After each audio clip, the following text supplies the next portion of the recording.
வணக்கம். இது பரதி ஊடகத்தின் மதிய நேர பிரதான செய்திகள். முதலில் தலைப்புச் செய்திகள். முன்னாள் அமைச்சர் பிரசன்ன ரணதுங்கவுக்கு பிணை.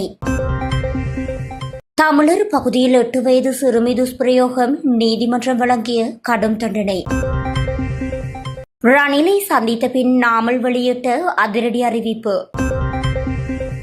பேருந்தில் இருந்து விழுந்த பெண் உடல் நசுங்கி பரிதாபமாக பலி. தமிழர் பகுதியில் போதைப்பொருள் வைத்திருந்த நபருக்கு ஆயுள் தண்டனை. லொக்குபெட்டியின் நெருங்கிய சகாக்கள் கைது. ரணிலை சிறையில் அடைத்த சம்பவம் அரசை பாராட்டிய சரத் பொன்சேகா. பயங்கரவாத தடை சட்டத்தை ரத்து செய்யும் பரிந்துரை கையளிப்பு. இனி தொடர்வன விரிவான செய்திகள்.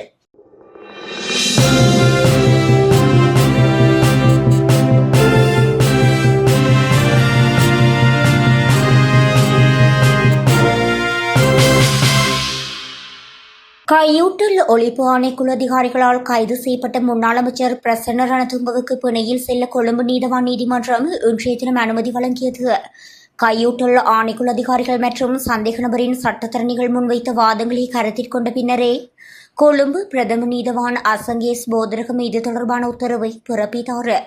இலங்கை சுற்றுலா அபிவிருத்தி சபை, சுற்றுலா மேம்பாட்டு பணியகம், இலங்கை விருந்தகங்கள் முகாமைத்துவ நிறுவனம் மற்றும் இலங்கை மாநாட்டு பணியகம் ஆகிய 4 நிறுவனங்களின் ஊழியர்களுக்கான நேரடி மருத்துவ காப்பீட்டிற்கு சட்டவிரோதமான முறையில் ஒரு தரகு நிறுவனத்தை பிரசன்ன ரணதுங்க நியமித்து குறித்து அந்த தரகு நிறுவனம் மூலம் இலங்கை காப்புறுதி கூட்டுத்தாபனத்திடமிருந்து சுமார் 47.5 லட்சம் ரூபாவை தரவாக பெற்றதாக கூறப்படுகின்றது. இந்த செயலால் இலங்கை காப்புறுதி கூட்டுத்தாபனத்துக்கு இழப்பு ஏற்படுத்தியதாக அவர் மீது முன்வைக்கப்படும் குற்றச்சாட்டு தொடர்பான விசாரணைகளுக்கு அமைவாக வாக்குமூலம் வழங்குவதற்கு முன்னாள் அமைச்சர் பிரசன்ன ரணதுங்க இன்றைய தினம் கையூட்டல் ஒழிப்பு ஆணைக்குழுவில் முன்னிலையான நிலையில் கைது செய்யப்பட்டார். மன்னார் அடம்பன் பிரதேசத்தில் 8 வயது சிறுமியொருவரை பாரிய பாலியல் துஷ்பிரயோகத்திற்கு உட்படுத்திய குற்றச்சாட்டில் எதிரி குற்றவாளியாக இனங்காணப்பட்டு அவருக்கு 8 வருட கால கடோலிய சிறை தண்டனை விதித்து மன்னார் மேல் நீதிமன்றம் தீர்ப்பளித்துள்ளது. இந்த குற்றம் கடந்த 2021 ஆண்டு ஜனவரி மாதம் இடம்பெற்றுள்ளது. இது தொடர்பான வழக்கு விசாரணை மன்னார் மேல் நீதிமன்ற நீதிபதி M. மிகால் முன்னிலையில் நேற்றைய தினம் புதன்கிழமை விசாரணைக்கு எடுத்துக் கொள்ளப்பட்டது. இவ்வழக்கின் நீண்ட விசாரணைகளின் பின்னர் எதிரி குற்றவாளியாக காணப்பட்டார். எதிரி தரப்பிற்கு சார்பாக சட்டத்தரணி தினேசன் ஆஜராகியிருந்தார். வழக்கு தொடுநர் தரப்பிற்காக அரச சட்டவாதி ஆறுமுகம் தனுஷன் ஆஜராகி வழக்கினை நெறிப்படுத்தினார். தண்டனை குறித்த தனது சமர்ப்பணத்தில் அரசு சட்டவாதி குற்றத்தின் பாரதூரமான தன்மையையும் சமூகத்தில் பெண்களின் பாதுகாப்பை உறுதிப்படுத்த வேண்டியதன் அவசியத்தையும் கடுமையாக வலியுறுத்தினார். எதிர்காலத்தில் இவ்வாறான கொடூரமான குற்றங்கள் மீண்டும் இடம்பெறாமல் தடுக்கும் பொருட்டு குற்றவாளிக்கு அதிஉச்ச கட்டாய சிறை தண்டனை வழங்க வேண்டும் எனவும் கொடூரமான இந்த செயலால் பாதிக்கப்பட்ட சிறுமிக்கு உரிய நஷ்டஈட்டை பெற்றுத் தருமாறும் கோரியும் மன்றிடம் அவர் கூறினார். அரசு சட்டவாதியின் சமர்ப்பணத்தை ஏற்றுக்கொண்ட நீதிபதி குற்றவாளிக்கு 8 வருட கடூழிய சிறை தண்டனை விதித்து தீர்ப்பளித்தார். நுகேகுடியில் நவம்பர் 21ஆம் தேதி நடைபெறவிருக்கும் எதிர்ப்பு பேரணியானது அரசாங்கம் மக்களுக்கு அறிவித்த வாக்குறுதிகளை நினைவேற்றுவதை நோக்கமாக கொண்டுள்ளது என்று ஸ்ரீலங்கா பொதுஜன பெரமுன நாடாளுமன்ற உறுப்பினர் நாமல் ராஜபக்ஷ தெரிவித்துள்ளார். முன்னாள் ஜனாதிபதி ரணில் விக்ரமசிங்கவின் கட்சி அலுவலகத்தில் நேற்றைய தினமிரவு இடம்பெற்ற கூட்டத்திற்கு பிறகு ஊடகங்களுக்கு உரையாற்றிய நாமல் கடந்த காலங்களில் ஸ்ரீலங்கா பொதுஜன பெரமுனவுக்குள் விவாதங்கள் நடத்தப்பட்டன. ஆனால் இன்று பேரணியின் வெற்றியை உறுதி செய்வதற்காக ஐக்கிய தேசிய கட்சியை சந்தித்தோம். அரசாங்கத்தை பொறுப்பு கூற வைப்பதற்கும் அதன் உறுதிமொழிகளின்படி செயற்பட ஊக்குவிப்பதையும் குறித்து இந்த பேரணி நோக்கமாக கொண்டது. அரசாங்க கொள்கைகளால் பாதிக்கப்பட்ட பலர் இந்த பேரணியில் இணைவார்கள் என்றும் நாமல் கூறினார். அதே நேரத்தில் மற்ற கட்சிகளுடனான விவாதங்களுக்கு பிறகு தங்கள் ஈடுபாட்டை உறுதிப்படுத்தும் என்றும் எதிர்பார்க்கப்படுகின்றது. ரத்னபுரி ககவத்தை பிரதேசத்தில் தனியார் பேருந்தில் இருந்து விழுந்து பேருந்தின் பின்புற சக்கரத்தில் நசுங்கி பெண்ணொருவர் உயிரிழந்துள்ளார். 4 பிள்ளைகளின் தாயான 68 வயதான கோனூர முதியன் சிலாகை புஞ்சிமணிக்கே என்ற பெண்ணை இவ்வாறு உயிரிழந்துள்ளார். மாகந்துருவில் இருந்து களுவத்தை நோக்கி சென்ற தனியார் பேருந்திலேயே இந்த சம்பவம் இடம்பெற்றுள்ளது. பேருந்தில் இருந்து இறங்க முயன்றபோது பேருந்தில் இருந்து கீழே விழுந்து பின்புற டயரில் நசுங்கி சம்பவ இடத்திலேயே உயிரிழந்துள்ளார். தனியார் பேருந்தின் ஓட்டுநர் மற்றும் நடத்துனரை ககவத்தை போலீசார் கைது செய்துள்ளனர். பேருந்து மாகந்துருவில் இருந்து ககவத்தை நோக்கி சென்று கொண்டிருந்த போது குறித்து பெண் பேருந்தில் இருந்து இறங்கும் இடத்தை மறந்துள்ளார். பின்னர் பேருந்து நிற்கும் முன்பே பேருந்திலிருந்து இறங்கியதால் விபத்து ஏற்பட்டதாக பேருந்து ஓட்டுநர் போலீசாரிடம் தெரிவித்துள்ளார். விபத்து குறித்து போக்குவரத்து போலீசார் மேலதிக விசாரணைகளை மேற்கொண்டு வருகின்றனர்.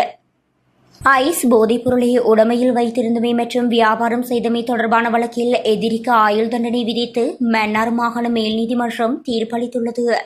இந்த குற்றம் கடந்த 2022ஆம் ஆண்டு டிசம்பர் மாதம் இடம்பெற்றதாக குற்றச்சாட்டப்பட்டிருந்தது.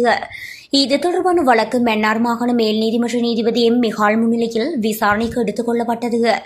இவ்வழக்கில் வழக்கு தொடர்ந்த தரப்பிற்காக அரசு சட்டவாதி ஆறுமுகம் தனுஷன் முன்னிலையாகி வழக்கினை நெருப்படுத்தினார்.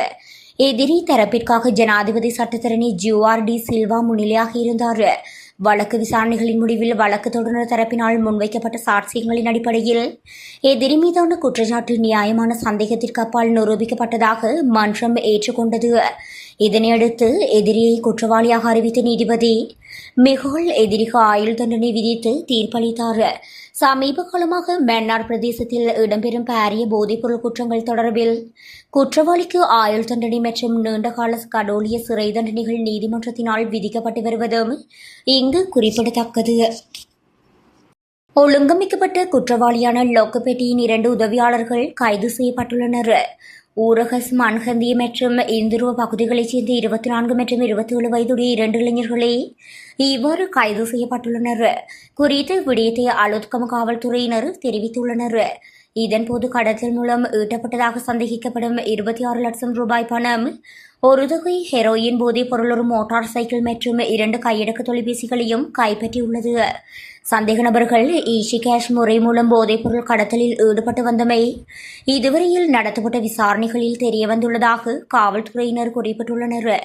வங்கி அறிக்கைகள் மற்றும் தொலைபேசி அறிக்கைகளை பெற்று மேலும் விசாரணைகள் மேற்கொள்ளப்படும் என்று காவல்துறையினர் தெரிவித்துள்ளனர்.